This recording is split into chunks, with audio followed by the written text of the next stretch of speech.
You know, some people have fooled us into thinking the world is flat, right? Other people say the world is curved. People like me say the world is open. Open? Open. When you have smart globes from Oregon Scientific, which are interactive with a USB port in it, you know, the world's truly open, but the world's open in many other kinds of ways today for learning, in fact.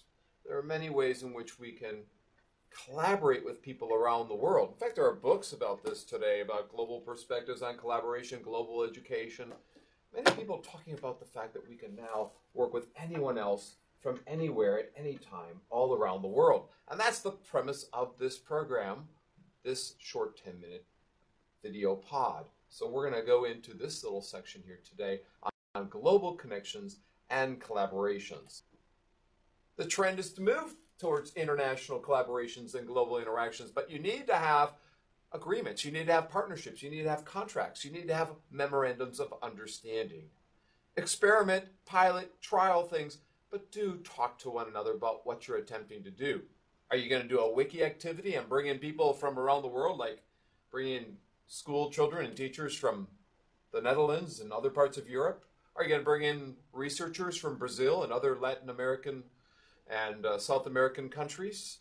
Are you going to bring in people from Africa or watch a video created in current television on a school or a business in Africa and then bring that person into your class? Whatever it is, you're going to be sharing new perspectives with people around the world, and your students will find out.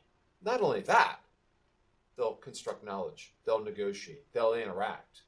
The rationale here is teamwork skills, reflection skills, perspective taking, construction. I mean, really, these are higher order, deep things that we want in our classes across any discipline. We want to move from silo-based types of learning with technology to global perspective taking, collaborative, using technology as a social medium. But to do that on a global scale requires us to rethink our schedules, to think about timelines, because in Asia, classes might start later than in America. Same is true in Europe, right? Think about timelines for your class. Think about what you do at the end in terms of celebrating success. And then if you use one course management or learning management system to be able to enroll students in that one system, think about the interoperability across all systems and of that content produced by your students. And think about how grading might take place in different classes or for their global work, as well as communication. Will it be in English? Will they use a language translation tool? Will they need to know other languages?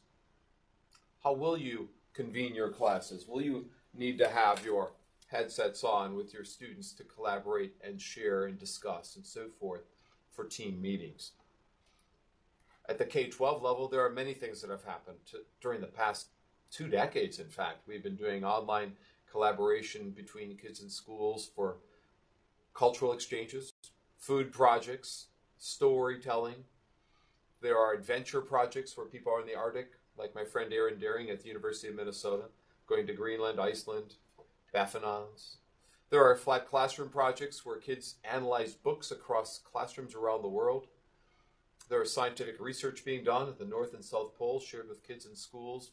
So again, my friend Aaron Daring taking off on his missions to the Arctic and talking to kids in schools live with his research data. EPALS and iEarn projects have been doing things of this nature where kids communicate and collaborate with others and pick a country. Teachers pick countries to work with.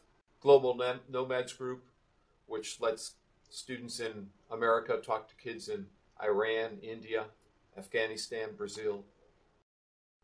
The Flat Classrooms Project from Julie Lindsay and Vicki Davis, where they are located in different countries. Vicki in Georgia, Julie in Bangladeshi or China currently, or Qatar, wherever, and they analyze books together, like Thomas Friedman's World is Flat book they might analyze as a group class project. Ice Stories Project, where kids can talk to people studying the Antarctic toothfish, like Cassandra Brooks here, and ask questions while she's on her email 1 hour a day through satellite. But it's not just K-12. There's a lot happening in higher education as well, with international video conferencing, case-based learning, students solving cases online, whether it's in teacher education, business, or whatever, or doing mock tour packages for each other. Many video conferencing activities taking place with large scales. Students in Korea here in this case. Or maybe small scale, where students sitting alone on vacation or on a remote site. Maybe they're located in a remote part of Alaska or Russia or somewhere. Or having a case writer planted in a business, sending back a case for students to solve in a live class like James Thorwick's classes do in Massachusetts. Or maybe having global teams solving problems where their paired students are given a case to solve, pairs coming from different campuses. Or at the University of Illinois, they do mock tour packages for other students around the world, for students in Korea and other places to take on. You have many kinds of things that you can do online for collaboration today, whether it's photo media, engineering competition, computer science competitions. You might find ideas in Merlot. Go to merlot.org for ideas for your discipline. Once you do, you might explore them. My friend Rick Bennett does online photo media in the Omnium project from the University of New South Wales with creative wave competitions, he calls them. Other people have engineering classes, computer science classes, where students in Columbia University work with students in Sweden and India and Netherlands to solve problems, or computer game jams, or electronic war game collaborations, students designing games in different locations around the world, competing with one another. Or maybe writing books, wiki books, or doing glossaries together, or lesson plans, simulations, games. Maybe bringing in guest experts from around the world in virtual collaborations. Online rhetoric projects from Stanford with students coming from other countries around the world. Wikibooks I mentioned. My students have been doing this with students from University of Houston and Hawaii, Grace Lynn at Hawaii, my friend Mimi Lee at Houston, other places. We've been doing Wikibook projects for a number of years. Students collaborating with students in China, Malaysia, Korea. You name it, you can do this in Wikibooks. Or maybe having your students write a book for someone in another country, right?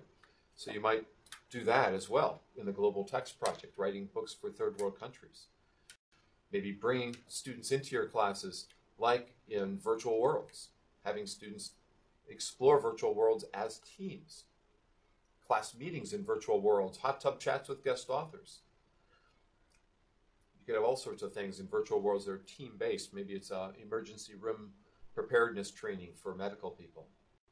Maybe bringing people in for webinars that might be guest experts in your classes that you might be reading about, and then you bring them in from all around the world.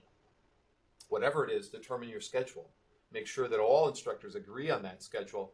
Check out the sites that you're going to be using. Check out the technology. Make sure your students might be in China, can access it, maybe through a proxy server. Make sure they're familiar with it. Get them to introduce each other through ice-breaking activities. Post up their profiles with one another, and then experiment with one or two technologies. Not too many.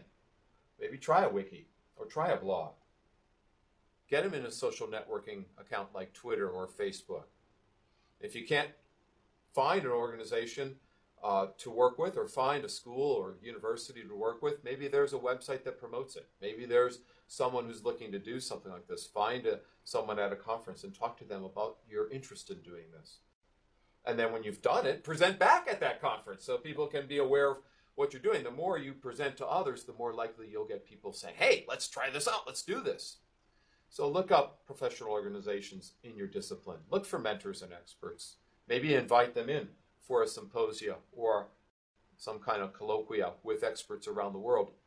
Maybe attend a global conference like Global Time, Global Learn, go to EDUCAUSE or Eden or something to that effect. The time is ripe for trying something like this out. Time is ripe for taking your students on a spin around the world with you. Do some collaboration with students in Chile or Australia or Africa or wherever you might want to land, maybe even Canada, right? So find a place that might be willing, interested. Miss Fiji, for instance. You wouldn't believe the excitement that can happen in your classes when you do online collaboration. So try it out. Hopefully you're convinced to try this. Hopefully you'll collaborate. Collaborate or die. Take a chance. Good luck with you.